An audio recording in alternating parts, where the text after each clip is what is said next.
యేసుక్రీస్తు వారి పవిత్ర నామంలో మీ అందరికీ శుభాలు, వందనాలండి. ఈరోజు దేవుని వాక్యం ధ్యానించటకై మిమ్మల్ని ప్రేమతో ఆహ్వానిస్తున్నాను. మీరు ఈ వీడియో చూసిన తర్వాత లైక్ చేయండి, షేర్ చేయండి. మొదటగా చూస్తున్న వారు సబ్స్క్రిప్షన్ కూడా చేసుకోవాలని మిమ్మల్ని కోరుతున్నాను. అలాగే దైవదాసుని కుటుంబం కొరకై మీ గుప్పిలిని కూడా విప్పగలరని ప్రేమతో కోరుతున్నాను. ప్రార్థన. మహాగణుడ, పరిశుద్ధుడ, సర్వోన్నతుడా, నీకు స్తోత్రములు. మీ దివ్యవాక్యము ధ్యానం చేసుకున్నటకు మీ కనికరం మా వెడ్ల అనుగ్రహించండి. పరిశుద్ధాత్మ బలమున ఈ పరిశుద్ధ లేఖనమును సరైన రీతిని ధ్యానించినట్లు కృపా సహాయమునిమ్మని యెహోవా మా ఆశ్రయదుర్గమా, నా విమోచకుడ, నా నోటి మాటలు, మా అందరి హృదయ ధ్యానములు ఈ సమయమున మీ దృష్టికి అంగీకారములుగా ప్రసాదించుమని యేసుక్రీస్తు వారి పేరున ప్రార్థించుచున్నాము తండ్రి. ఆమెన్. ప్రియ సహోదరి సహోదరులారా, మనము ఈ దినమునకై ఏర్పాటు చేయబడిన లేఖన భాగములలో నుంచి ఒక్కొక్క వచనాన్ని చదువుదాం. త్రిత్వం తర్వాతి 6వ ఆదివారం డీసరెన్లో అపోస్తుల కార్యముల గ్రంథము 8వ అధ్యాయము 29వ వచనం. అప్పుడు ఆత్మ ఫిలిప్పుతో, నీవు రథము దగ్గరకు పోయి దానిని కలుసుకొనమని చెప్పాను.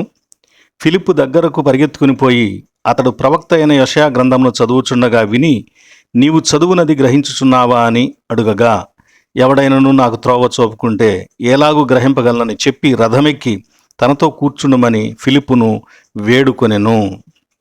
పాత నిబంధన 1 సంకీర్తన 2-3 వచనాలు. యెహోవా ధర్మశాస్త్రమునందు ఆనందించుచు దివారాత్రము దానిని ధ్యానించువాడు ధన్యుడు. అతడు నీటి కాలువల ఎవరును నాటబడినదై ఆకువాడక తన కాలమందు ఫలమిచ్చు చెట్టు వలె ఉండును. అతడు చేయునదంతయు సఫలమగును. మత్తయి సువార్త 21వ అధ్యాయము 28వ వచనం నుంచి 32వ వచనం వరకున్న లేఖనములో నుంచి 28, 29 వచనాలు. మీకేమి తోచుచున్నది? ఒక మనుష్యునికి 2 కుమారులుండ్రి. అతడు మొదటి వాని యొద్దకు వచ్చి, కుమారుడా, నేడు పోయి ద్రాక్ష తోటలో పనిచేయమని చెప్పగా వాడు పోను అని ఉత్తరమిచ్చాను. కానీ పిమ్మట మనస్సు మార్చుకొని పోయాను. అతడు 2వ వాని యొద్దకు వచ్చి ఆ ప్రకారమే చెప్పగా వాడు, అయ్యా, పోదుననెను, కానీ పోలేదు. ఈ ఇద్దరిలో ఎవడు తండ్రి ఇష్టప్రకారం చేసిన వాడని వారిని అడిగెను. అందుకు వారు, మొదటివాడే అనిరి. మన తండ్రి అయిన దేవుని నుండి, ప్రభువైన యేసుక్రీస్తు నుండి కృపయు సమాధానములు కలుగునుగాక. ఆమెన్.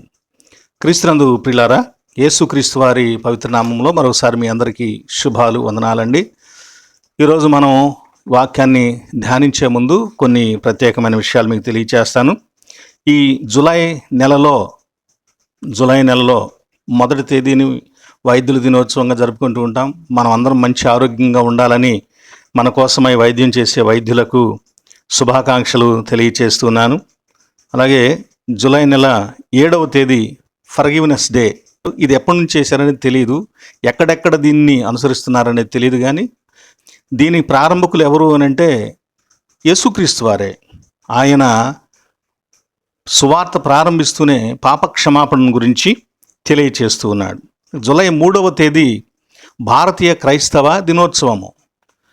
పరిశుద్ధుడైనటువంటి తోమా గారు భారతదేశంలో అడుగుపెట్టిన రోజుగా 2000 సంవత్సరాలు కంప్లీట్ అయిన సందర్భంగా ఒక 10 సంవత్సరాల పాటు ఈ ఉత్సవాలు జరిగించాలని అభిప్రాయంతో భారత క్రైస్తవ సంఘము 2021వ సంవత్సరం నుంచి 2031వ సంవత్సరం వరకు ఈ రోజును భారత క్రైస్తవ దినోత్సవంగా ఏర్పాటు చేసుకున్నది. కనుక ఇది మనకు సంబంధించినది కాబట్టి దీని యందు మనం సంతోషించుట, తోమా గారిని, క్రైస్తవ చరిత్రను జ్ఞాపకం చేసుకున్నట ఎంతో ప్రాముఖ్యమైనది. ఇక మన సార్వత్రిక సంఘము జూలై నెల 6వ తేదీని యెషయా ప్రవక్తను జ్ఞాపకం చేసుకుంటుంది. The commemoration of prophet Isaiah. ఆమోజు కుమారుడైనటువంటి యెషయా క్రీస్తు పూర్వం 750 నుంచి 700 ఆ ప్రాంతం వరకు యోదయ ప్రాంతంలో ప్రవచనాలు చెప్పాడు. ఈయనతో పాటుగా హోషేయ, మీకా, ఆమోసు అనే ప్రవక్తలు కూడా ప్రవచనాలు చెప్పారు. వీరిని 8వ శతాబ్ద ప్రవక్తలు అంటారు.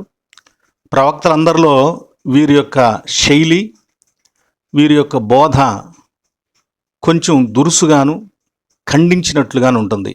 అయితే యెషయా ప్రవచనాలు ఒకవైపు పొరపాటును ఎత్తి చూపిస్తూ ఖండిస్తూ ఉంటాయి, శిక్షను తెలియచేస్తూ ఉంటాయి. మార్పు చెందితే తగినటువంటి పరిష్కారము, ఆశీర్వాదాన్ని తెలియజేస్తుంటాయి.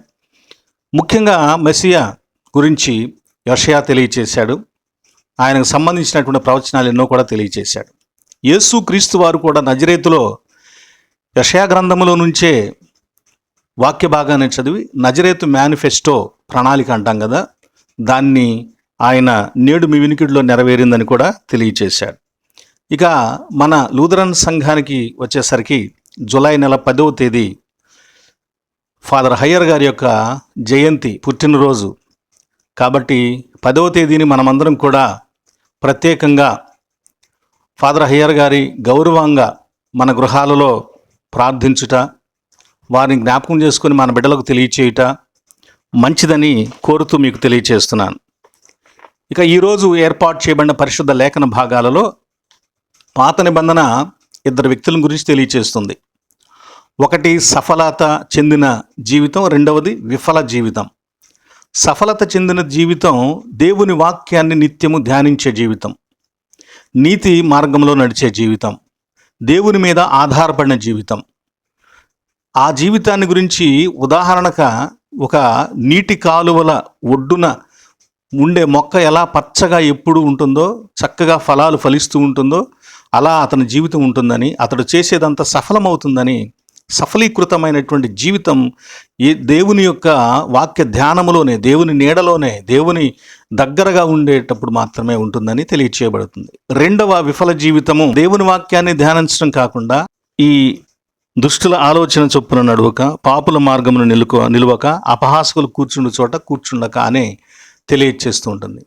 కాబట్టి ఇతడు ఏమవుతాడంటే నీతిమంతుల సభలో నిలవలేడు. రెండవది, ఇతని జీవితం కూడా ఎందుకు పనికిరాని జీవితం, పొట్టు వలె ఎగిరిపోతుంది. గింజ వలె పనికి వచ్చేదిగా కళ్ళములో యజమాని పాదాల దగ్గర పడదు, పొట్టు వలె ఎగిరిపోయి కాల్చివేయబడుతుంది. ఈ రెండు జీవితాల్లో వాట్ ఈజ్ అవర్ లైఫ్, మన జీవితం ఎలా ఉంది?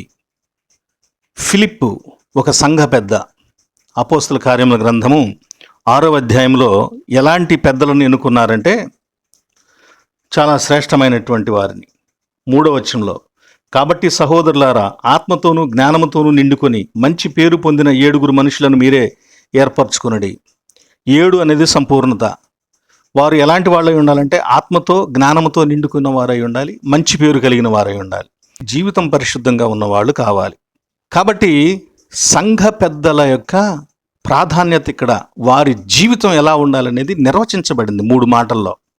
ఆత్మతో నిండుకొని ఉండాలి, దేవుని వాక్యాన్ని తెలిసిన వారై ఉండాలి, దేవుని వాక్యాన్ని సంఘానికి బోధించగలిగిన వారై ఉండాలి, దేవుని వాక్యాన్ని ఎవరైనా ఆ సంఘంలోకి వచ్చి తప్పుగా బోధిస్తుంటే దాన్ని ఖండించగలిగిన వారై ఉండాలి, అలాగే జ్ఞానము కలిగిన వారై ఉండాలి, మంచి పేరు అంటే వారి ప్రవర్తన, వారి కుటుంబ జీవితం, సమాజంలో వారి జీవితం కూడా ఒక మంచి ఆదర్శవంతమైన జీవితం కలిగి ఉండాలి. సంఘస్థులారా గుర్తుపెట్టుకోండి, చాలా సంఘాల్లో సంఘస్థులే సంఘ పెద్దలను ఎన్నుకుంటారు. సంఘ పెద్దలను ఎన్నుకునేటప్పుడు సంఘము కూడా ఈ శ్రద్ధ తీసుకోవాలి, ఈ మాటలు తెలుసుకోవాలి. తిమోతి పత్రికలో కూడా పెద్దలు ఎలాంటి వారు ఉండాలో తెలియజేయబడింది. దైవ సేవకుని చేత సంఘ పెద్దలను ఎన్నుకునేటువంటి సభలో సంఘము దేవుని వాక్యాన్ని చెప్పించాలి. ఆ దేవుని వాక్యాన్ని విని దేవుడు ఎలాంటి మనుషులను కోరుకుంటున్నారో వాళ్లను సంఘ పెద్దలుగా ఎన్నుకుంటే ఆ సంఘానికి దీవెన, ఆ సంఘంలో దైవ కార్యక్రమాలు దైవికంగా జరుగుతాయి, ఆ సంఘము దైవికంగా చక్కగా నడిపించబడేదిగా ఉంటుంది. కానీ సంఘ పెద్దలను సరైన వాళ్లను ఎన్నుకోకుండా ఇంటి పేరును బట్టో ఏవేవో ప్రాబల్యములను బట్టో ఎన్నుకొని సంఘములో వాటి ప్రాతిపదికనే సమస్యలు రావడానికి కారణాలు అవుతూ ఉన్నారు. కనుక ఇది సంఘము చేస్తున్న పెద్ద తప్పు. స్నేహితులారా, ఈ సంఘ పెద్ద అయినటువంటి ఫిలిప్పు ఒక రాజ్యము యొక్క ఆర్థిక మంత్రికి దేవుని వాక్యాన్ని చెప్పి బాప్తిస్మం ఇచ్చి అతన్ని దేవునిలోనికి నడిపించాడు, క్రైస్తవ విశ్వాసంలోనికి నడిపించాడు, యేసుక్రీస్తు వారిని గురించి ఒప్పించాడు. కనుక సంఘ పెద్ద ఎప్పుడు కూడా సంఘంలోనికి మనుషులను, ఆత్మలను తీసుకుని రాగలిగినటువంటి జ్ఞానము, ఆసక్తి కలిగిన వాడై ఉండాలి. సంఘానికి అలా ఉపయోగపడాలి. సంఘంలో ఉన్న డబ్బుల మీద పెత్తనం చేయటానికి కాదు, సంఘంలో ఆత్మలను నడిపించటానికి కావలసినటువంటి బాధ్యత కలిగిన వారిగా ఉండవలసినదని పెద్దలను కూడా నేను కోరుతూ ఉన్నాను. ఈరోజు మనకు ఏర్పాటు చేయబడినటువంటి సువార్త పాఠ్య భాగమును ధ్యానించే ముందు మీకు ఒక మాట తెలియచేస్తాను. అదేంటంటే, మన సంఘ లిటర్జీ ప్రకారము ఈ డీసరణలో త్రిత్వ కాలమును ధ్యానించడానికి మూలాంశంగా పరలోక రాజ్యము అనే అంశాన్ని ఏర్పాటు చేశారు. దానిని ఇంకా చాలా సవివరంగా ధ్యానించడం కోసమై 27 ఆదివారాలను కూడా 5 భాగాలను చేశారు. ఈ 5 భాగాల్లో మొదటి 6 ఆదివారాలు ఒక సబ్ సైకిల్ ఉపవృత్తము అని అనుకుందాం. కాబట్టి ఈ 6వ ఆదివారము మొదటి ఉపవృత్తంలో చివరి ఆదివారం. రేపు 7, 8, 9, 10 ఈ 4 ఆదివారాలు రెండవ సబ్ సైకిల్గా ఉంటూ ఉంటాయి. ఈ మొదటి సబ్ సైకిల్లో 6 ఆదివారాల్లో మొదటి 3 ఆదివారాలు పరలోక రాజ్యము, దాని ఉనికి, పరలోక రాజ్యములో పాపులను రమ్మని పిలుస్తూ ఉంది, పరలోక రాజ్యంలో పాపులు చేరుతున్నారు గుర్తించండి అని. 4వ ఆదివారమున పరలోక రాజ్యంలో ప్రవేశించిన వ్యక్తి లోకములో ఎలా ఉండాలి, ఉప్పు వెలుగు వలె ఉండాలని ధ్యానించాం. తరువాత 5వ ఆదివారం, పోయిన ఆదివారమున పరలోక రాజ్యంలో ప్రవేశించిన వ్యక్తి క్రీస్తు పట్ల ఎలాంటి బాధ్యత కలిగిన వాడై ఉండాలి. ఇప్పుడు ఈ ఆదివారమున పరలోక రాజ్యంలో ప్రవేశించిన వాడు దేవుని పట్ల, తండ్రి అయిన దేవుని పట్ల ఏ విధమైనటువంటి బాధ్యతాయుతమైన వాడై ఉండాలని తెలుసుకుంటాం. కనుక ఈరోజు మన అంశం ఏంటంటే విధేయత. దేవుని చిత్తమును నెరవేరుటకు తగినట్లుగా జీవితాన్ని కలిగి ఉండుట అనేటువంటిది మూల తలంపుగా మనము ధ్యానించుదాం. దీని కొరకు సువార్త పాఠ్య భాగంలో మత్తయి సువార్త 21వ అధ్యాయము 28 నుంచి 32 వచనాల వరకు ఏర్పాటు చేయబడ్డాయి. ఈ వచనాలలో మనము ఒక తండ్రి, 2 కుమారులు, ద్రాక్ష తోట మొదలైనటువంటి సంగతులను మనం చూస్తామండి. ఈ తండ్రి ఎవరు, 2 కుమారులు ఎవరు అని ఒకసారి ఆలోచిస్తే, యేసుక్రీస్తు వారు తండ్రి అని ఎవరిని గురించి చెప్పాడు? దేవుని గురించి చెప్పాడు. తండ్రి అని దేవుని గురించి చెప్పాడు. కనుక ఇక మనం ఏమి తర్జన భర్జన పట్టడానికి కూడా వీల్లేదు. తండ్రి అంటే దేవుడు. రెండవది కుమారులు అంటే ఒక భావన, లోకమంతా ఆయన కుమారులే. కాబట్టి లోకములో 2 కుమారులుగా వారిని డివైడ్ చేస్తే, ఒక కుమారుడు యోధా ఇశ్రాయేలుకు సాదృశ్యంగా, మరొక కుమారుడు మిగిలిన జనమునకు సాదృశ్యంగా ఉంటాడు. దీనిని ఇంకో రకంగా కూడా భావించుకుంటే, కేవలం ఇశ్రాయేలులో యోదయ మతస్థులను వరకు మాత్రమే మనము ఈ కుమారులుగా చూస్తే, ఒక కుమారుడు దానిలో నాయకత్వము, యాజకత్వము, మత సంబంధమైనటువంటి కార్యక్రమాలు జరిగిస్తున్నటువంటి భక్తులకు సాదృశ్యంగాను, ఇంకొక కుమారుడు ఆ మతం చేత త్రోసివేయబడి నెట్టివేయబడిన పాపులు, వేశ్యలు, సుంకరులు అని ముద్ర వేయబడినటువంటి వారికి సాదృశ్యంగా ఉంటూ ఉన్నారు. కనుక 2 కుమారులు అని ఇక్కడ చెప్పబడింది. ఆయనకు ద్రాక్ష తోట ఉంది, ఆ ద్రాక్ష తోటలో పని చేయాలి. కనుక ఆ ద్రాక్ష తోటలో పని చేయడానికి తనకు 2 కుమారులకు కూడా ఆయన బాధ్యతను ఇస్తూ ఉన్నాడు. బహుశా ఒకరి తర్వాత ఒకరికి చెప్పాడు, కానీ ఒకడు వినకపోతే ఇంకోటికి చెప్పాలి అనేది ఇక్కడ భావనగా మనం తీసుకోకూడదు. ఎందుకంటే మొదటివాడు పోను అన్నాడు కాబట్టి రెండో వాడి దగ్గరికి వెళ్ళాడు అనుకోవటం తప్పు. 2 పంపిస్తాడు ఆయన, 2కి చెబుతున్నాడు. కాబట్టి చెప్పేటప్పుడు 2 ఒకేసారి చెప్పలేం. కాబట్టి మొదట ఒకని గురించి, తర్వాత ఒకని గురించి, ఇది భాషాపరమైనటువంటి సౌలభ్యాన్ని బట్టి ప్రభువు తెలియజేస్తున్నాడు. కనుక 2కి చెప్పాడు తండ్రి. అయితే వాళ్ళలో ఒకడు పోనని సమాధానం ఇచ్చి పోయాడు మనసు మార్చుకొని, ఇంకొకడు పోతానని గౌరవంగా చెప్పి ఆ పని చేయటానికి వెళ్ళలేదు. దీనిని ఏమన్నాడంటే, తండ్రి ఇష్టము నెరవేర్చిన వాడెవడు అనేటువంటి ప్రశ్న వేసి ప్రభువు తెలియజేశాడు. మొదటి కుమారుడు గురించి మనం ధ్యానిద్దాం, తర్వాత 2వ కుమారుడు గురించి ధ్యానిద్దాం. ఆ తర్వాత దేవుడు ఈ ఉపమానం ద్వారా మనతో ఏం మాట్లాడుతున్నటువంటి విషయాలను చూద్దాం. మొదటి కుమారుడు, మత్తయి సువార్త 21వ అధ్యాయము తీసి మీ దగ్గర పెట్టుకోండి. అక్కడ 28వ వచనము చదువుదాం. మీకేమి తోచుచున్నది? ఒక మనుష్యునికి 2 కుమారులుండిరి. అతడు మొదటి వాని వద్దకు వచ్చి, కుమారుడా, నేడు ద్రాక్ష తోటలో పనిచేయమని చెప్పగా, వాడు పోను అని ఉత్తరమిచ్చెను. కానీ పిమ్మట మనస్సు మార్చుకొని పోయెను. ఏమండి, ఈ మొదటిగా చెప్పబడినటువంటి కుమారుడు మాటల రూపములో తిరస్కరించాడు, క్రియల రూపంలో అంగీకరించాడు, లోబడ్డాడు, విధేయత చూపించాడు. తండ్రి ఇతని పట్ల ఎలాంటి అభిప్రాయం కలిగి ఉన్నాడో చూద్దాం. మొదట ఇతన్ని వెళ్ళి పని చేయమని అడిగాడు అని అంటే వాడికి ఒక ప్రత్యేకతను ఇస్తున్నాడు, వాడి మీద ఒక నమ్మకాన్ని పెట్టుకున్నాడు, తన బాధ్యతలు వాడు నెరవేర్చగలడని తండ్రి ఆకాంక్షిస్తూ ఉన్నాడు. ఆ తండ్రి ఆ పిల్లలు ఎప్పుడూ పనిచేసేవారిగా ఉండాలి, సోమరులుగా ఉండకూడదని కోరుకుంటూ ఉన్నాడు. ఈ 3 సంగతులు ఆ తండ్రి హృదయంలో మనకు కనిపిస్తాయి. ఇతడు ఇచ్చినటువంటి ప్రత్యుత్తరం మనం చూసినట్లయితే ఇతడు ఎలాంటి ప్రత్యుత్తరం ఇచ్చాడు? పోను అన్నాడు కదండి. మీరు అక్కడ రాయబడింది, అతడు మొదటి వాని వద్దకు వచ్చి, కుమారుడా నేడు పోయి ద్రాక్ష తోటలో పని చేయమని చెప్పగా వాడు పోను. అంటే ఎంత కఠినంగా, ఎంత రెక్లెస్గా, అసలు బాధ్యత లేనట్లుగా తిరస్కరించాడు. తండ్రిని అనే కనీసపు ఆలోచన కూడా లేకుండా ఆ తండ్రి మాటను అతడు ఎంత తేలికగా త్రోసివేశాడంటే అంత తేలిగ్గా త్రోసివేశాడు. కనుక ఇతనిలో ధిక్కార స్వరము, ధిక్కార స్వభావం మనకు కనిపిస్తుంది. ఎందుకని ధిక్కారం అని అంటున్నానంటే, తండ్రి మాట చెప్పకముందే పోను అన్నాడు వీడు. అంటే వినకముందే చెప్పేస్తున్నాడు రివర్స్లో. అంటే వీడు ఆల్రెడీ ప్రిపేర్ అయి ఉన్నాడు, మాట వినకూడదు, తండ్రి మాట వినకూడదు అని వీడు ఆల్రెడీ సిద్ధపడి ఉన్నాడు అన్నమాట. కనుక ఇతడు ఏమి చెప్పారు, ఎందుకు చెప్పారు, ఎవరు చెప్పారు, ఆ చెప్పబడినటువంటి విషయం ఏమిటి అనే కనీసం ఆలోచన కూడా ఆలోచించుకోకుండా ఇమ్మీడియట్గా దానిని తిరస్కరించటము, రిజెక్ట్ చేయటము మనం చూస్తాం. రెండవదిగా వీడిలో స్వార్థం కూడా ఉండుండొచ్చేమో. వీడు పెద్ద స్వార్థపరుడై ఉంటాడు. ఎలాంటి స్వార్థపరుడు అంటే, నేను వెళ్ళి పని చేయాలా? అంటే మీకు పని చేయడానికి నేను పుట్టానా? నన్ను అందుకే కన్నారా? మీరు కన్నారు కాబట్టి నన్ను పోషించండి.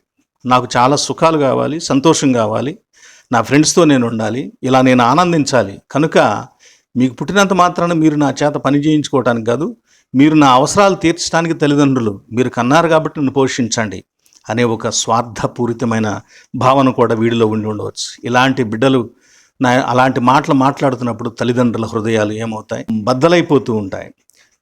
మూడవదిగా వీడిలో ఉన్నటువంటి మరొక గుణం ఏమై ఉండొచ్చు అంటే, సొంత వారిని అవమానపరచడం. సొంత వారిని, కొంతమంది తమ సొంత వారిని ఇతరుల దగ్గర అవమానపరుస్తూ ఉంటారు.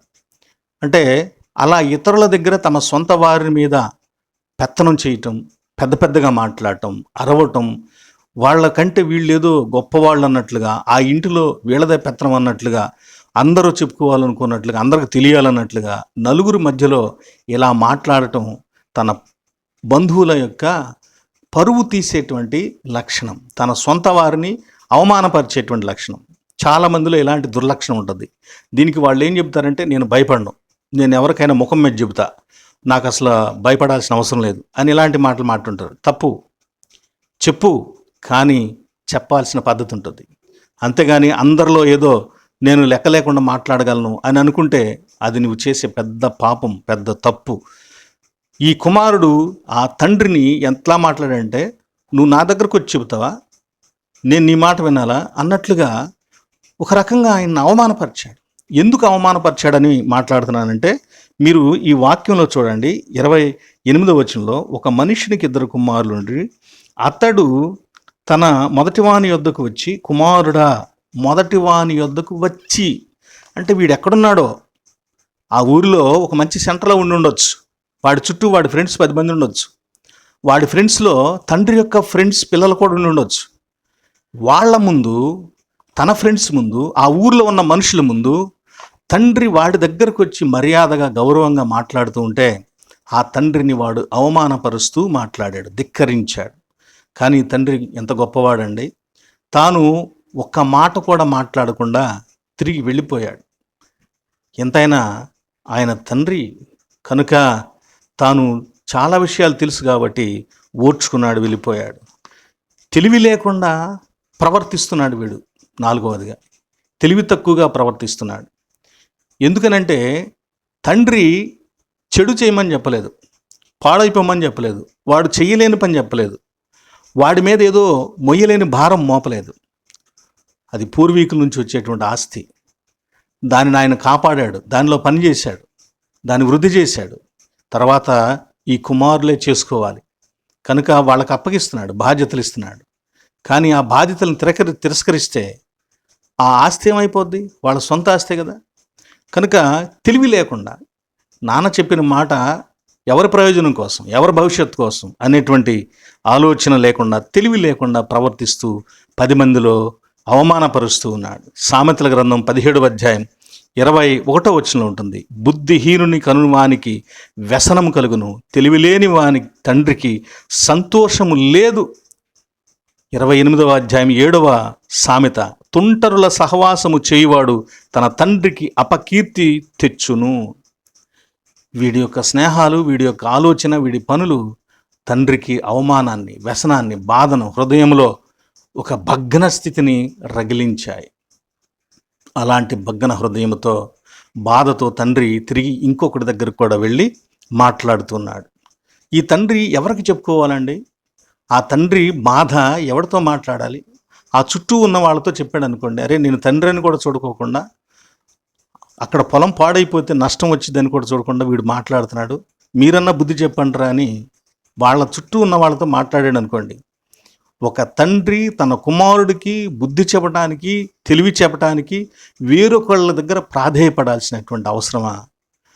అలా చేయటం వలన వారు ఆ కుమారుని అవమానంగా మాట్లాడవచ్చు. ఆ కుమారుడు చేసిన అవమానాన్ని తాను భరించాడు, కానీ తన కుమారుడిని అవమానపరచలేదు. తండ్రి తిరిగి వెళ్ళిపోయాడు. బహుశా ఎవరికి చెప్పుకుని ఉంటాడు? ఆ త్రోవన వెళ్ళిపోతూ ఎవరికి చెప్తాడండి? తండ్రి ఎవరికి చెప్పి తన బిడ్డలను లోకువ చేసుకుంటాడు? కొంతమంది కోడళ్ళు తన అత్తవారి ఇంటి వారిని, భర్తను, అందరినీ లోకువ చేసి మాట్లాడతారు. 10 మంది దగ్గర, అనేకుల దగ్గర ఏవేవో మాటలు మాట్లాడుతూ ఉంటారు, చెబుతూ ఉంటారు. ఒక్కొక్కడు తన భార్య మీద ఇతరుల దగ్గర లోకువ చేసి, తక్కువ చేసి, అవమానంగా మాట్లాడుతుంటాడు. తన భర్త మీద ఒక్కొక్క స్త్రీ మాట్లాడుతుంటుంది. పిల్లలు కూడా తల్లిదండ్రుల గురించి ఇలాగే కొన్నిసార్లు మాట్లాడుతుంటారు. తప్పు. ఈ తప్పును, ఈ పాపమును దయచేసి తీసివేసుకోండి. నీ కుటుంబాన్ని నువ్వు అవమానపరిస్తే ఆ కుటుంబంలో నువ్వు కూడా ఉన్నావు, నీవు కూడా అవమానం పాలవుతున్నావని గుర్తు చేసుకో. ఈ తండ్రి అందుకే ఎవరికి చెప్పుకోలేదు. ఎవరికి చెబుతాడు? బైబిల్లో ఒక తండ్రి ఉన్నాడు, ఆయనకి బాధ కలిగింది, ఎలాంటి బాధ కలిగింది. ఆయన ఎవరికి చెప్పాడు? మనుషులకి ఎవరికి చెప్పలా. ఎవరికి చెప్పాడో తెలుసా? యెషయా గ్రంథము 1వ అధ్యాయము 2-3 వచనంలో చూస్తే, యెహోవా మాట్లాడుచున్నాడు. ఇదిగో తండ్రి, యెహోవా ఆ తండ్రి మాట్లాడుతున్నాడు. ఆకాశమా ఆలకించుము, భూమి చెవియొగ్గుము. ఎవరితో మాట్లాడుతున్నాడండి? భూమి ఆకాశాలతో మాట్లాడుతున్నాడు. నేను పిల్లలను పెంచి గొప్పవారినిగా చేస్తుని, వారు నా మీద తిరుగుబడి ఉన్నారు. ఎద్దు తన కామందు నెరుగును, గాడిద సొంతవాని దొడ్డి తెలుసుకొనును. ఇశ్రాయేలుకు తెలివి లేదు, నా జనులు యోచింపరు. తెలివి లేని వారి వలన తల్లిదండ్రులు బాధపడుతున్నాడు. దేవుడే బాధపడ్డాడు, ఎవరికీ చెప్పుకోలేడు. జాగ్రత్త కుమారులారా, కుమార్తెలారా, మీ తల్లిదండ్రులను, మిమ్మల్ని కనిపించినటువంటి పేరెంట్స్ను మీరు ఆ రీతిగా అవమానానికి గురి చేసేవారిగా ఉండకూడదని కోరుతున్నాను. అందుకే సామెతల గ్రంథకర్త బిడ్డలను ప్రేమతో బ్రతిమలాడతాడు. సామెతల గ్రంథం 6వ అధ్యాయం 20వ వచనం చూస్తే, నా కుమారుడా, నీ తండ్రి ఆజ్ఞను గైకొనుము, నీ తల్లి ఉపదేశమును త్రోసివేయుకుము. ఎందుకంటే 4వ అధ్యాయం 1వ వచనంలో, కుమారులారా తండ్రి ఉపదేశము వినుడు, మీరు వివేకము నొందునట్లు ఆలకించుడి. తల్లిదండ్రులు పిల్లలతో చెప్పే మాటలు పిల్లలు జాగ్రత్తగా వినాలి. వింటే వారి చుట్టూ ఉన్న పరిస్థితులు వారికి అర్థమవుతాయి, వారు సక్రమంగా జీవించగలరు. అయితే ఈ కుమారుడు, మొదటిగా తండ్రి మాట్లాడినటువంటి కుమారుడు, వాడి మాటలను బట్టి వాడి జీవితాన్ని మనం ఈ రీతిగా చూసాం. అయితే ఇక్కడ మారు మనసు పొందాడు. పిమ్మట మారు మనసు పొంది, మనస్సు మార్చుకొని, మారు మనసు కాదు, మనస్సు మార్చుకొని అని చెప్పబడింది. మనస్సు మార్చుకొని వెళ్ళాడు అనేటువంటి మాటకు కొన్ని భావాలు పండితులు తెలియచేశారు. వాస్తవంగా అది నిజంగా మారు మనసా, లేకపోతే ఏమిటి? వాడు ఎందుకు అలా చేశాడు? వాడెందుకు తండ్రిని 10 మందిలో అలా మాట్లాడి ఉండొచ్చు, నేను వెళ్ళను అని ధిక్కార స్వరాన్ని ఎందుకు చెప్పాడు అనేటువంటి సంగతి కోసం ఇక్కడ వాడి మారు మనసు ఎలాంటిదంటే ఒక రిగ్రెట్, ఒక రిలెంట్ అనేటువంటి అభిప్రాయాన్ని తెలియచేశారు. యాంప్లిఫైడ్ బైబిల్లో he changed his mind and vent అని వ్రాయబడుతుంది. కానీ నాక్స్ బైబిల్లో బట్ హీ రిలెంటెడ్ ఆఫ్టర్ వర్డ్స్ అండ్ వెంట్ అని చెప్పబడుతుంది. జోనతాన్ మెక్కాల్ అనేటువంటి నూతన నిబంధన పండితుడు ఏమంటాడంటే, రిగ్రెటింగ్ హిజ్ బిహేవియర్, తన ప్రవర్తనను బట్టి అతడు బాధపడ్డాడట. ఇక్కడ మనం దీన్ని దృష్టిలో పెట్టుకుని 2 విషయాలు చెప్పుకోవాలి. అదేంటంటే, హెబ్రూ భాషలో 2 పదాలు ఉంటాయి. ఒకటి నహాం, రెండవది శుభ్. ఈ నాహాం అనేటువంటి పదము అర్థం ఏంటంటే to pant, to sigh, to groan అనేటువంటి అర్థాలు వస్తాయి. అయితే ఈ మొత్తం మీద వాటి అర్థం ఏంటంటే, ఈ పదానికి ఉండే అర్థం బాధపడటం, నిరుత్సాహపడటం, ఒక తనంతట తాను వేదనకు గురవటం. ఇది ఎలాంటి వేదన అంటే, అరే నేను ఫలానా వాళ్ళకి మంచి చేయలేకపోయానే, అయ్యో నేను చేసిన దానివల్ల వాడికి బాధ కలిగిందే అని ఎదుటివాడికి కలిగిన బాధ, ఎదుటివాడికి కలిగిన అవమానాన్ని బట్టి వీడు బాధపడటం. దీనిని రిగ్రెట్ అని చెప్పి చెబుతూ ఉంటారు. దీనినే మనస్సు మార్చుకొని అని ఇక్కడ ప్రభు కూడా తెలియచేశారు. దీనిని హిబ్రూ భాషలో నహాం అని కూడా తెలియచేస్తారు. రెండవది శుభ్ అనేటువంటి పదం, దాని యొక్క భావం. శుభ్ అనేటువంటి పదాన్ని బైబిల్లో ఏ సందర్భంలో వాడారంటే, నిజముగా దేవుడు కోరుకుంటున్న మారు మనస్సును చూసారా, ఆ మారు మనస్సు పొందు సందర్భములో ఈ శుభ్ అనేటువంటి పదాన్ని ఉపయోగించారు. యెహెజ్కేలు గ్రంథము 14వ అధ్యాయం 6వ వచనంలో, కాబట్టి ఇశ్రాయేలీయులకు నీవు ఈ మాట చెప్పుము, ప్రభువు యెహోవా సెలవిచ్చినదేమనగా, మీ విగ్రహములను విడిచిపెట్టి మీరు చేయు హేయ కృత్యములన్నిటినీ మాని మనస్సు త్రిప్పుకొనుడి. Therefore say unto the house of Israel, thus saith the Lord God, repent and return yourselves from your idols and turn away your faces from all your abominations. Repent, return అనే 2 పదాలు ఇక్కడ ఉపయోగించబడ్డాయి. ఈ return అనేది మారు మనసు సాదృశ్యము. Repent అని చెప్పబడింది బాధపడండి, సిగ్గుపడండి అనేటువంటి దానికి. బైబిల్లో క్రొత్త నిబంధనలో ఇస్కరియోతు యోధా కూడా యేసుక్రీస్తు వారికి మరణశిక్ష విధింపబడినప్పుడు పశ్చాత్తాపడ్డాడు అని చెప్పబడింది. ఆ పశ్చాత్తాపము ఈ రిగ్రెట్ అంటే మారు మనసు పొందటం కాదు.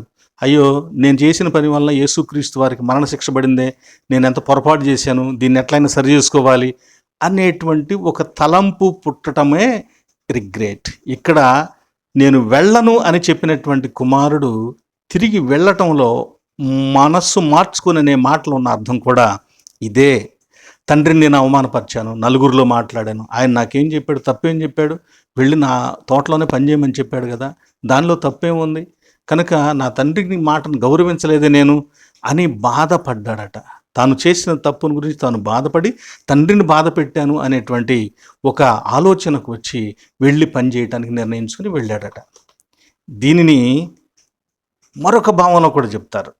మరొక భావంలో కూడా దానికి అక్కిస్మస్ అనేటువంటి పదాన్ని, ఒక పదాన్ని ఉపయోగిస్తారు. లాటిన్లో అక్కిస్మస్ అనేటువంటి ఒక పదం ఉంది. దాని అర్థం ఏంటంటే, ఒక వ్యక్తి దేనినైనా తిరస్కరించేటప్పుడు హృదయములో మాత్రము తిరస్కరించే భావం ఉండదు, కానీ బయట నోటి మాటలతో మాత్రం తిరస్కరించాల్సి వస్తుంది, తిరస్కరిస్తాడు. అంటే దానికి ఏవో కారణాలు ఉంటాయి, అందువలన అలా చేస్తాడు, కానీ హృదయపూర్వకంగా చెయ్యడు. ఇక్కడ కుమారుడు కూడా అలాగే, వాడు హృదయపూర్వకంగా ద్వేషించలేదు, తిరస్కరించలేదు, వాడు తిరస్కరించడానికి ఏదో కారణం ఉండి అలా మాట్లాడాడు అని ఒక అభిప్రాయం.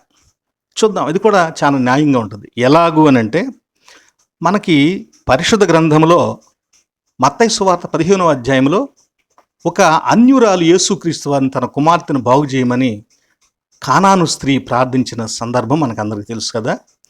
ఆమె యేసుక్రీస్తు వారిని ప్రార్థించినప్పుడు ఆయన ఏం మాట్లాడలా, అయ్యా నా కుమార్తె చనిపోయేటట్టు బాగు చేయమన్నప్పుడు ఏం మాట్లాడలా. ఆమె మరీ ఎక్కువగా మాట్లాడుతూ ఉండేసరికి శిష్యులు అన్నారు, ఆమె కేకలు వేస్తుంది, ఆమెకి ఏదో ఒకటి చెప్పి పంపించు అని అన్నారు. అప్పుడు ప్రభు అన్నాడు, అమ్మా నేను నశించిపోయిన ఇశ్రాయేలీయుల దగ్గరికి వచ్చాను కానీ మీ దగ్గరకు రాలేదు, కనుక నేను మీకు ఎట్లా చేస్తాను అని అన్నాడు. ఆ మాట విని ఆమె యేసుక్రీస్తు వారి దగ్గరకు వచ్చి ఆయన పాదాల దగ్గర పడి అక్కడ మొరపెడుతుంది, అయ్యా నా కుమార్తె చచ్చిపోయిద్దయ్యా, నువ్వు నాకు సహాయం చేయయ్యా అని అన్నాడు. అప్పుడు మళ్ళా ప్రభు అంటాడు, పిల్లలు తినే రొట్టె ముక్కలు తీసుకుని కుక్క పిల్లలకి ఎలా వేస్తామమ్మా, అది కరెక్ట్ కాదు కదా అని అన్నాడు మళ్ళీ ప్రభు. అప్పుడు ఆమె అంటుంది, అయ్యా నేను కుక్కనే, నా బిడ్డ కుక్క, అయినా నా బిడ్డ బ్రతకాలయ్యా, నువ్వు నన్ను కుక్క అన్నా పర్లేదు, నేను దానికి కూడా ఒప్పుకుంటున్నాను. అంటే ఆమె ఎంత తగ్గించుకుందో చూడండి. ఆయన అంతగా త్రోసివేసినా ఆమె విడవకుండా ఇంకా తగ్గించుకుని ఆయన పాదాలు పట్టుకుని వేడుకుంటూ ఉంది. కాబట్టి అప్పుడు ప్రభు ఏమన్నాడు, ఈమె విశ్వాసం గొప్పది అని ఆ చుట్టూ ఉన్న వారందరి మధ్య ఆమెను మెచ్చుకొని, నీ కుమార్తె బాగుపడింది వెళ్ళమ్మా అని పంపించాడు. ఆమె అడిగిన దాన్ని చేసి పంపాడు. ఇక్కడున్న రహస్యం ఏంటంటే, యేసుక్రీస్తు వారికి ఆమెకు మేలు చేయాలని లేదా, అందువలన చేయలేదా ఆమె ప్రార్థించినప్పుడు? మరి ఎందుకని ఆయన 1-2 సార్లు తిరస్కార భావంతో మాట్లాడాడు అంటే, యేసుక్రీస్తు వారి చుట్టూ యూదులు అనేకులు ఉన్నారు. ఆయన వెంట నడుస్తున్న వారిలో పరిసయ్యులు మొదలైన వాళ్ళు ఎప్పుడు ఉంటూ ఉంటారు. కనుక వీళ్ళందరికీ ఉన్న భావం ఏంటంటే, మెస్సియా ఈ లోకానికి వస్తే ఆయన కేవలం యూదులమైన మాకు మాత్రమే మేలు చేస్తాడు, మమ్ముల్నే రక్షిస్తాడు. ఆయన మా కోసమే ఏదైనా చేస్తాడు, ఇతరులను అందరినీ కూడా నాశనం చేస్తాడు.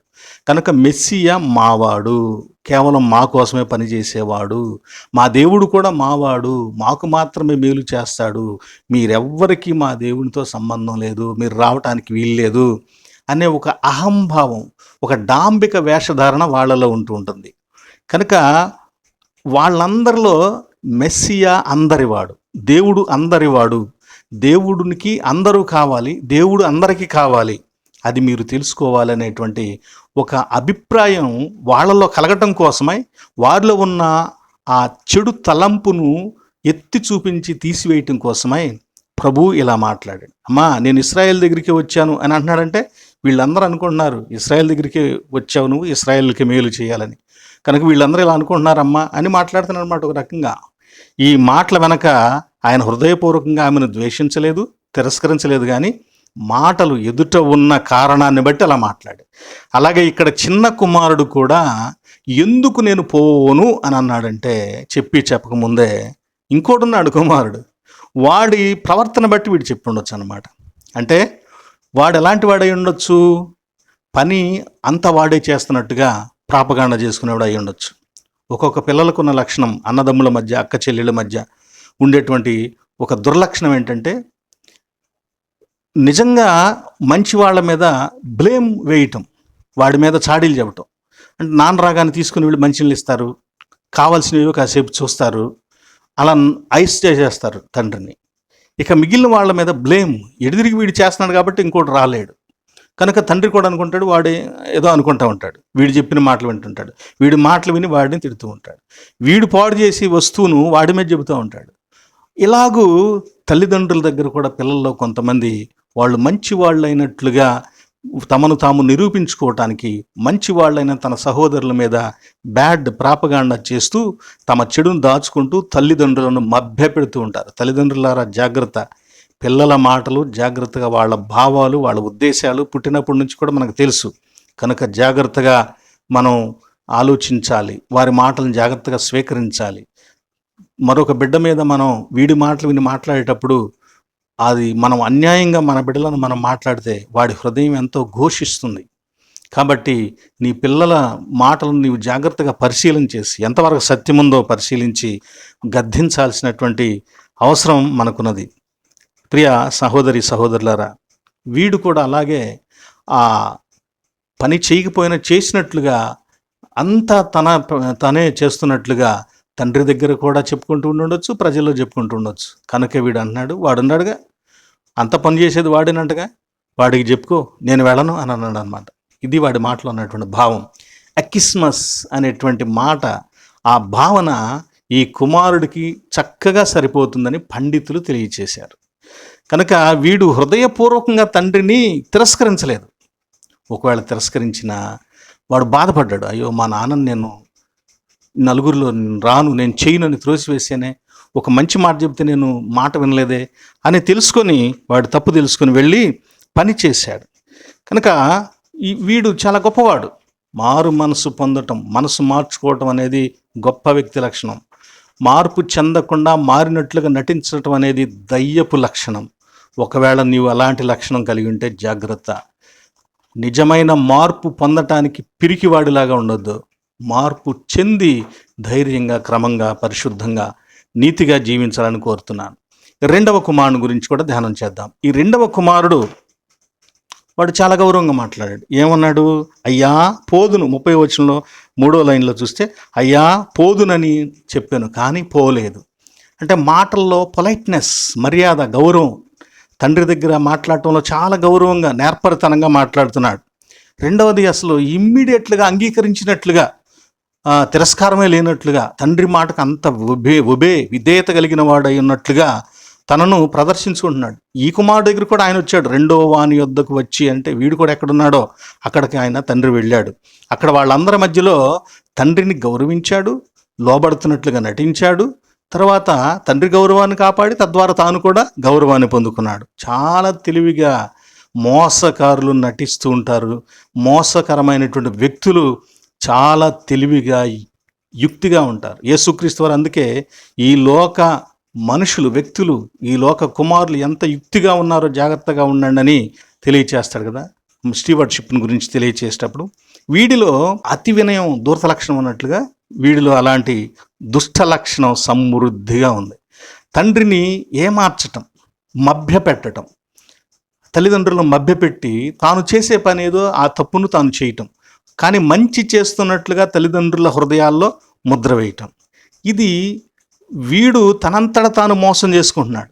తండ్రిని మోసం చేశాను అనుకుంటున్నాడు, కానీ తనంతట తాను. పిల్లలను చదువుకోమని తల్లిదండ్రులు పంపిస్తూ ఉంటారు. మధ్యలో కాలేజీకి వెళ్ళకోకుండా, స్కూల్కి వెళ్ళకోకుండా వీళ్ళు ఏవేవో చేస్తూ, ఈరోజు నేను చేసింది మా నాన్నకు తెలియలేదులే, ఎవరికి తెలియదులే, నేను చాలా గొప్పగా మేనేజ్ చేశాను అని అనుకుంటూ ఉంటాడు. అంటే వాడు చేసిన తప్పును వాడు గొప్పగా భావించుకుంటుంటాడు. బట్ ఆ రోజు కాలేజీకి వెళ్ళనందువలన, పాఠాలు విన్నందువలన పరీక్షల్లో రాయలేడు, తప్పుతాడు, ఫెయిల్ అవుతాడు. దానివలన నష్టపోయేదెవడు? తల్లిదండ్రులా, నువ్వా? కాబట్టి నిన్ను నీవు మోసపరుచుకుంటున్నావు. ఈ కుమారుడు తోటలో వెళ్ళి పనిచేస్తే లాభం వస్తే ఆ లాభాన్ని అనుభవించేది ఎవరు? వీళ్ళే. తానే అనుభవిస్తాడు. తన తండ్రి, తను, తన తోటి వాళ్ళు, తన ఇంట్లో వాళ్ళు అనుభవిస్తారు. మరి నష్టం వస్తే వీడే భరించాలి. అంటే తోటలో పనికి వెళతానని చెప్పి వెళ్ళలేదంటే, ఆ రోజు ఒకవేళ ముఖ్యమైన పని ఏదైనా చేయాలనుకోండి, మందు కొట్టాలి, పిచికారీ చేయాలి. లేకపోతే తోటలో అంతా కూడా పురుగు పడింది, పాడైపోద్ది. ఆ రోజు కొడితే బాగుంటుంది. మరి వీడు వెళ్ళి ఆ రోజు కొట్టకపోతే రెండో రోజుకి ఆ తోట పాడైపోయింది అనుకోండి, దాని నష్టం ఎవరు భరిస్తారు? అంటే ఎవరిని ఎవరు మోసం చేసుకుంటున్నారు? వాడిని వాడే మోసం చేసుకుంటున్నాడు. కానీ తండ్రిని మోసం చేస్తున్నానని చెప్పేసి అనుకుంటున్నాడు. ఇతడు నష్టం చేయవాడికి సహోదరుడు లాంటి వాడు. సామెతల గ్రంథం 18:9 పనిలో జాగు చేయవాడు నష్టము చేయవానికి సోదరుడు. వాడు కుటుంబంలో కుమారుడైనా, కుమార్తె అయినా, అన్నదమ్ముడైనా, అక్క చెల్లెలైనా, ఎవరైనా సరే, కుటుంబంలో పని విషయంలో జాగు చేసేవారు, మోసం చేసేవాళ్ళు మన శత్రువులకు స్నేహితులు లాంటి వాళ్ళు. వీడికున్న మరొక దుర్లక్షణం మాట ఇచ్చి నిలబెట్టుకోలేనితనం. మాట ఇచ్చి నిలబెట్టుకోని అంటే మాటలేమో చాలా అనుకూలంగా ఉన్నాయి, వాడి యొక్క ప్రవర్తన అంతా కూడా చాలా వ్యతిరేకంగా, నెగటివ్గా ఉంది. కనుక మాట ఒక రకంగా ఉంది, వాడి పనులు ఒక రకంగా ఉన్నాయి. ముందు వాడిది కూడా అలాగే ఉంది, కానీ మాట కంటే పనులు శ్రేష్టం. ఏదైతే సామెత ఒకటి చెప్తారు కదా, actions are louder than words అని చెప్పేసి. అంటే మన యొక్క మాటల కంటే మన క్రియలు చాలా స్పష్టంగా, బలంగా ఇతరులతో మాట్లాడతాయి. కాబట్టి దేవుడు కోరుకునేది ఏంటంటే మన హృదయము, మన మాటలు, మన క్రియలు ఒకే రకంగా ఉండాలి, మ్యాచ్ అవ్వాలి. అంతేగాని విరుద్ధంగా ఉండకూడదని దేవుడు తెలియచేస్తున్నాడు. మాట ఇచ్చి నిలబెట్టుకోలేడు. నీవు దేవుని మందిరమునకు పోవునప్పుడు నీ ప్రవర్తన జాగ్రత్త. నీవు తొందరపడి ఏదేదో చేస్తానని మొక్కుకోవద్దు, ఆ తర్వాత నేను పొరపాటుగా చేశానని అనవద్దు. కనుక మాట్లాడొద్దు, వాగ్దానం చేయొద్దు. వీడు తండ్రికి ప్రామిస్ చేసి ఆ ప్రామిస్ నెరవేర్చకుండా తప్పించుకున్నాడు. కనుకే సమూయేలు మొదటి గ్రంథం 15:22 సమూయేలు సౌలుతో అంటాడు, బలులర్పించుట కంటే ఆజ్ఞ గైకొనుటయు మాట వినుటయు శ్రేష్టము కదా అని చెప్పి అంటాడు. కాబట్టి అలా శ్రేష్టమైనటువంటి మాట నిలబెట్టుకునేటువంటి వ్యక్తులంగా జీవించాల్సిన అవసరం ఉంది. ఇతగాడు గొప్ప మోసగాడు అన్నమాట. మోసం చేశాడు, తల్లిదండ్రులను మోసం చేసిన వాడుగా ఉంటూ ఉన్నాడు. ఈ మాటలన్నిటిని బట్టి మనం చూస్తే ప్రియ స్నేహితులారా, ఈ ఇద్దరు కుమారులలో కూడా తండ్రిని మరి ఒకడేమో మాటలతో అవమానపరిచిన తర్వాత క్రియలతో ఘనపరిచాడు, మరొకడు మాటలతో గౌరవించి క్రియాత్మకంగా అవమానపరిచాడు.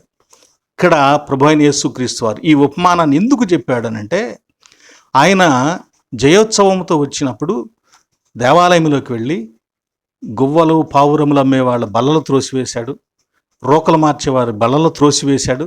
ఇది నా తండ్రి ఇల్లు, ప్రార్థనా మందిరం, దీనిని మీరు దొంగల గుహగాను వ్యాపారపు టిల్లుగాను చేశారని చెప్పేసి వాళ్ళందరూ త్రోసివేశాడు, బయటికి పంపించేశాడు. ఆ సందర్భాలలో తర్వాత సోమవారం రోజున యేసుక్రీస్తు వారు యెరూషలేముకు వచ్చినప్పుడు అంజూరపు చెట్టును శపించి ఇక్కడికి వచ్చాడు. ఆ సమయంలో ప్రధాన యాజకులు సన్హెడ్రిన్ సభ వారు వచ్చారు ఆయన అడగటానికి. చూడండి, మత్తయి సువార్త 21వ అధ్యాయము 23వ వచనంలో, ఆయన దేవాలయంలోనికి వచ్చి బోధించుచుండగా ప్రధాన యాజకులను ప్రజల పెద్దలను ఆయన వద్దకు వచ్చి, ఏ అధికారం వలన ఇది చేస్తున్నావు, నీకు ఎవడిచ్చాడు ఈ అధికారం అని చెప్పేసి అడిగారు. కనుక అప్పుడు ప్రభు వారికి ఒక ప్రశ్న వేశాడు. బాప్తిస్మిచ్చి యోహాను బాప్తిస్మ ఇచ్చాడు కదా, మరి ఆయన ఏ అధికారం తెచ్చాడు? పరలోకం నుంచా, లేకపోతే మరి భూలోక సంబంధమైన అధికారమా? ఏ అధికారం తెచ్చాడంటే పరలోక సంబంధమైంది అని చెప్పారు అనుకోండి, మరి మీరెందుకు వెళ్ళి బాప్తిస్మ తీసుకోలేదు, మీరెందుకు వెళ్ళి అతన్ని నమ్మలేదు అని చెప్పేసి అంటాడు. భూలోకం నుంచి కలిగిందే, అది పరలోక సంబంధమైంది కాదు అని అంటే చుట్టూ ఉన్న ప్రజలందరేమో బాప్తిస్మ ఇచ్చి యోహాను గొప్ప ప్రవక్త అని నమ్ముతున్నారు. కనుక ఒకవైపు యేసుక్రీస్తు వారికి, మరొక వైపు చుట్టూ ఉన్న జనానికి కూడా భయపడి వారు మాకు తెలియదు అని ఈజీగా తప్పించుకునేటువంటి సమాధానం చెప్పారు. అప్పుడు ప్రభువు వారి చేత నిజాన్ని బయటికి రప్పించడం కోసం, సత్యాన్ని వారి హృదయాల్లో నుంచి బయటికి ఎలా చెప్పించాలని తెలుసు కాబట్టి 2 ఉపమానాలు చెప్పాడు. ఒకటి, మనం ఇప్పుడు ధ్యానించినటువంటి 2 కుమారులు తండ్రి ద్రాక్ష తోట పని. రెండవది, అదే ద్రాక్ష తోటను కాపులకు ఇచ్చి వాళ్ళ దగ్గర కౌలు తీసుకోవడానికి అనేకులను పంపించినప్పుడు పని వాళ్ళని చంపివేస్తే, నా కుమారుడిని గౌరవిస్తారని పంపిస్తే, వాళ్ళు కూడా ఇతరు కుమారుడు కాబట్టి వారసుడు చంపేస్తే కడిగేవాడు ఉండడని చంపేయాలని చంపటం కుమారుని. అప్పుడు ఆయన ఆ యజమాని వచ్చి వాళ్ళందరూ కూడా సంహరించడం, ఇలా ఈ ఉపమానాన్ని కూడా ప్రభు తెలియచేశాడు. అంటే వారి ద్వారా సత్యాన్ని బయటికి చెప్పించి వారికి తీర్పు చెబుతున్నాడు. దేవుడు ఇలాంటి చేయటంలో గొప్ప ప్రావీణ్యం కలిగిన వాడు. అవును, ఆయన వారి చేతే వారికి తీర్పు చెప్పేస్తున్నాడు. దేవుడికున్న గొప్ప లక్షణం అండి. అంటే మన నెత్తి మీద ఎట్టబెట్టించాలో ఆయనకు బాగా తెలుసు. అవును, దావీదు బెత్షెబా విషయంలో చేయాల్సినవన్నీ చేశాడు. వ్యభిచారము, హత్య మొదలైనవన్నీ చేశాడు. చేసి ఎవ్వరికి తెలియదని హాయిగా సింహాసనం మీద కూర్చున్నాడు. నాతాను దేవుడు పంపించాడు. నాతాను వెళ్ళి ఒక గొర్రె పేదవాడు సంగతి చెప్పాడు. అప్పుడు చాలా ప్రేమతో చూసుకునే గొర్రె పిల్లను చంపేశారు అనగానే ఒక్కసారి ఆవేశం వచ్చింది. గొర్రెలు కాపరు కదా దావీదు, ఆవేశం వచ్చింది. బహుశా సింహాసనం నుంచి లేచి వాడు ఎక్కడున్నాడో చెప్పి చంపేస్తాననే అభిప్రాయంతో ఏమన్నాడంటే, వాడు మరణానికి పాత్రుడు అని అన్నాడు. ఇప్పుడు ఆ గొర్రె పిల్లను చంపి కోసుకు తిన్న ధనవంతుడు నువ్వే అని అన్నాడు. అంటే దావీదు చేతే దావీదుకి ఏ శిక్ష పడాలో దేవుడు చెప్పించాడు. ఇక్కడ ప్రధాన యాజకులు పెద్దలతో కూడా వాళ్ళు ఏ శిక్షకు పాత్రలో దేవుడు వారి చేతే చెప్పిస్తున్నాడు. వీళ్ళలో ఎవడు తండ్రి చిత్తాన్ని నెరవేర్చిన వాడంటే వీళ్ళు చెబుతున్నారు మొదటివాడే. అంటే మొదట తప్పుగా ఉన్న తర్వాత సరిచేసుకొని వెళ్ళి పనిచేసిన వాడే, మనసు మార్చుకున్న వాడే తండ్రి యొక్క ఇష్టాన్ని నెరవేర్చిన వాడు అని తెలియచేశారు. ఇక్కడ ఆ మొదటి వారు ఎవరు అనంటే సుంకరులు, వేశ్యలు, పాపులు అని పిలువబడినటువంటి వారు. కనుక ఇప్పుడు మళ్ళీ బాప్తిస్మిచ్చి యోహాను విషయాన్ని తీసుకొచ్చి ప్రభు ఏం మాట్లాడుతున్నాడు?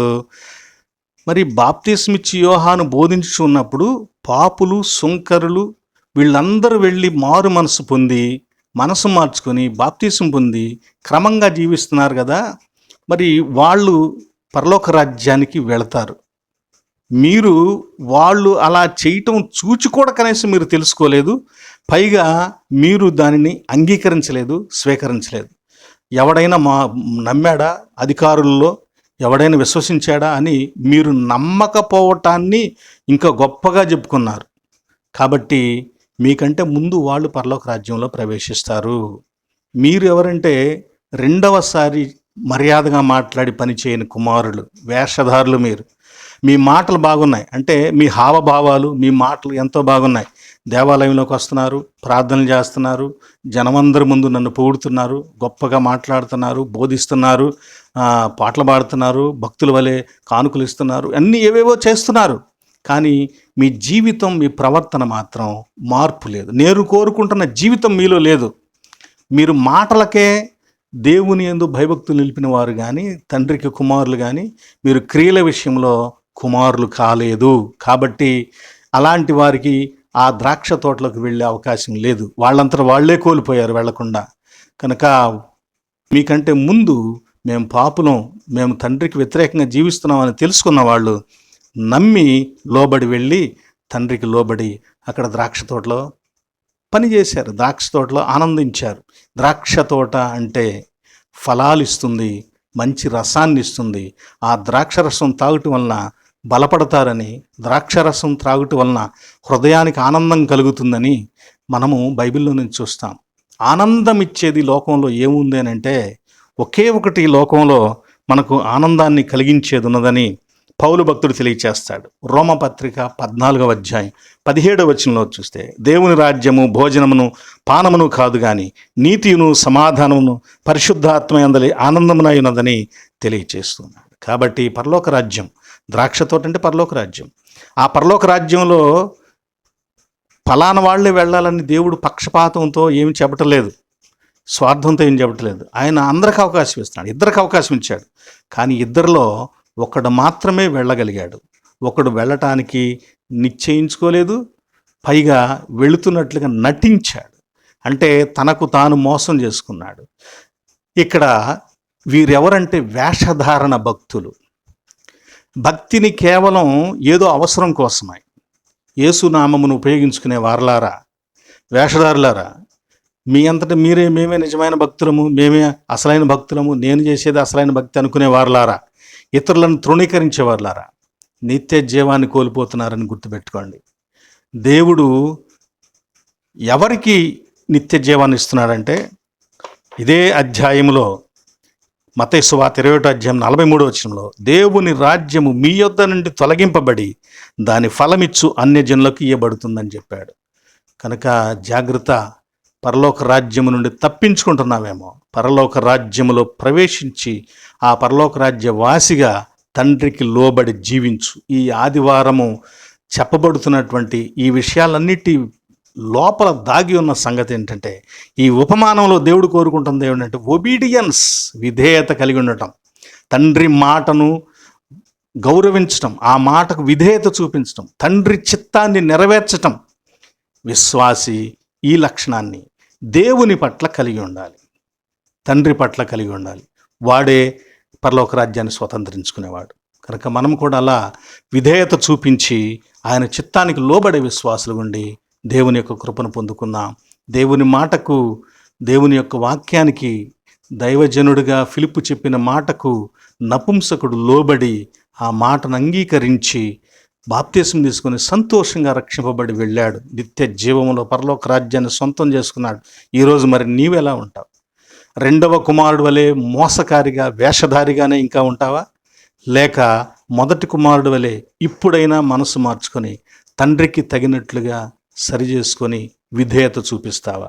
విధేయత చూపిస్తే నిత్య జీవం, అవిధేయుడిగానే జీవిస్తే, మోసకారిగానే, వేషధారిగానే జీవిస్తే నిత్య నరకం.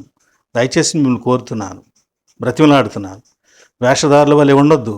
నిజాయితీ కలిగిన నిజమైనటువంటి విశ్వాసులుగా జీవించండి, దేవునిని మహిమపరచండి, దేవునికి లోబడండి, దేవుని ఆజ్ఞలను అనుసరించండి. ఆయన ఇచ్చే నిత్య జీవాన్ని, పరలోక రాజ్యాన్ని అనుభవించండి. ఆ పరలోక రాజ్యపు ఆనందాన్ని సొంతం చేసుకోండి. సర్వశక్తిమంతుడు మనకు సహాయం చేయనుగాక. ఆమెన్. సమస్త జ్ఞానమునకు మించిన దేవుని సమాధానము యేసుక్రీస్తు వలన మీ హృదయములకును మీ తలంపులకును కావలియునుగాక. ఆమెన్. ఒక మాట గమనించండి, లైక్ చేయండి, షేర్ చేయండి, సబ్స్క్రిప్షన్ చేయండి కొత్తగా చూస్తున్న వాళ్ళు. అలాగే ఈ దాసుని కుటుంబం కూడా మరి ఇప్పుడు అవసరతలో ఉన్నది కాబట్టి, ప్యారిష్ లేకుండా ఉన్నాం కనుక మీరు చేయగలిగిన సహకారము మీ గుప్పిలి విప్పి కూడా అందించాలని నా ఫోన్ నంబర్కు ఫోన్పే ఉన్నది, గూగుల్ పే ఉన్నది. కనుక చేయగలిగిన వారు చేయగలరని ప్రేమతో కోరుతున్నాను. ప్రార్థించుదాం. మహాగణుడా, పరిశుద్ధుడా, సర్వశక్తిమంతుడా, నీకు స్తోత్రములు. ఇద్దరు కుమారులు ఒక తండ్రి ద్రాక్ష తోట అనేటువంటి ఉపమానము ద్వారా మీ మాటకు విధేయులయ్యుండి మీ ఆజ్ఞను, మీ చిత్తమును నెరవేర్చే ఆకాంక్ష, అనుకూలత కలిగిన వారై ఉండాలని ప్రభువా మీ లేఖనమును బట్టి మేము ధ్యానించుకున్నాం, తెలుసుకున్నాం. నిత్య జీవంలో ప్రవేశించే వ్యక్తి, భూలోకములో విశ్వాసిగా ఉండే వ్యక్తి, అలాంటి మంచి సుగుణము, విధేయత, మీ చిత్తాన్ని తెలుసుకుని దాన్ని అనుసరించేటువంటి చక్కని అనుకూలమైనటువంటి మనస్సు, ఆలోచన, శ్రద్ధ కలిగిన వారు ఉండాలని తెలుసుకున్నాం. ఈ మంచి విషయాలు మా జీవితాల్లో ఇక నుంచి అయినా అవలంబించడానికి మాకు శక్తిని దయచేయండి. ఇంతవరకు ఒకవేళ మేము వేషధారులుగా జీవించేమేమో అది తెలుసుకొని గుర్తించిన ఆయన మార్పు చెందటానికి కృప దయచేయండి. మా పొరపాటును బట్టి మేము మా హృదయములో బాధను కలిగిన వారమైంది. మీ పాదముల దగ్గరకు వచ్చి సరిచేసుకునేటువంటి కృప మాకు అనుగ్రహించండి. ఇదిగో ఈ సమయంలో ఈ వాక్యాన్ని శ్రద్ధతో విన్నటువంటి ఈ నీ బిడ్డలందరినీ కూడా మీరు ఆశీర్వదించండి. వారి కుటుంబాలలో మేలులు ప్రసాదించండి. వారి జీవితంలో పరిశుద్ధాత్మ బలమును, దీవెనలను అనుగ్రహించండి. ఎవరెవరు ఏ అవసరతలు ఉన్నారో అట్టి అవసరతలు దయతో సంపూర్తిగా వారికి అనుగ్రహించి సంతృప్తి కలిగిన జీవితాన్ని వారికి దయచేయండి. రోగములు, వ్యాధులు, వ్యసనములతో బాధపడుతున్న బిడ్డలను కనికరించిన స్వస్థతను, సమాధానమును, క్షేమమును వారికి దయచేయండి. భయములోను, దిగులులోను, వేదనలోను నా తండ్రి కలతతోనూ ఉన్నటువంటి బిడ్డల కోసం వేడుకుంటున్నాం. వారికి గొప్ప సమాధానము వారికి గొప్ప శాంతిని వారికి దయచేయండి. ధైర్యమును దయచేయండి. నిబ్బరమును వారికి అనుగ్రహించి ఆదరించి బలపరిచి దీవించండి. లేమిలో ఉన్న బిడ్డలకు కావలసిన సమృద్ధిని, సంతృప్తిని దయచేయండి. మా ప్రభువా, అన్ని విషయాలు సక్రమంగా అనుగ్రహించి సమృద్ధిగా, సంతృప్తిగా ఉన్న కుటుంబాలను బట్టి కూడా మీకు వందనాలు. అలాంటి మంచి స్థితి ఎల్లప్పుడూ వారికి మీరు అనుగ్రహించి దీవించండి. మా ప్రభువా, ఇదిగో నా తండ్రి, చదువుకొంచిన బిడ్డలను దీవించండి. ఉద్యోగములు మొదలైన వాటి కోసం చేస్తున్న ప్రయత్నాల్లో మీరు తోడయండి, వారికి సహాయం చేయండి.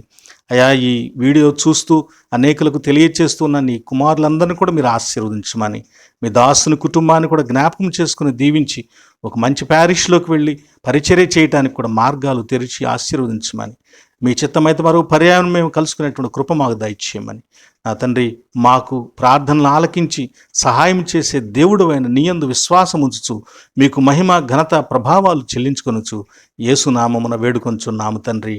ఆమెన్. పరలోకమందున్న మా తండ్రి, నీ నామము పరిశుద్ధపరచబడునుగాక, నీ రాజ్యము మాకు వచ్చునుగాక, నీ చిత్తము పరలోకమందు నెరవేరుచున్నట్లు భూమి యందు నెరవేరునుగాక. మా అనుదిన ఆహారం నేడు మాకు దయచేయము. మా ఎడల అపరాధము చేసిన వారిని మేము క్షమించి ఉన్న ప్రకారము మా అపరాధములను క్షమించుము. మమ్మల్ని శోధనలోనికి తేక దుష్టు నుండి తప్పించుము. రాజ్యము, శక్తియు, మహిమ నిరంతరం నీవై ఉన్నవి తండ్రి. ఆమెన్. మన పరమ తండ్రి అయిన దేవుని ప్రేమ, ప్రభువైన యేసుక్రీస్తు వారి కృప, పరిశుద్ధాత్మ దేవుని యొక్క అన్యోన్య సహవాసము, దీవెనలు సదా మీకు కలుగునుగాక. Amen, amen, amen. మీ అందరికి వందనాలు. సెలవు.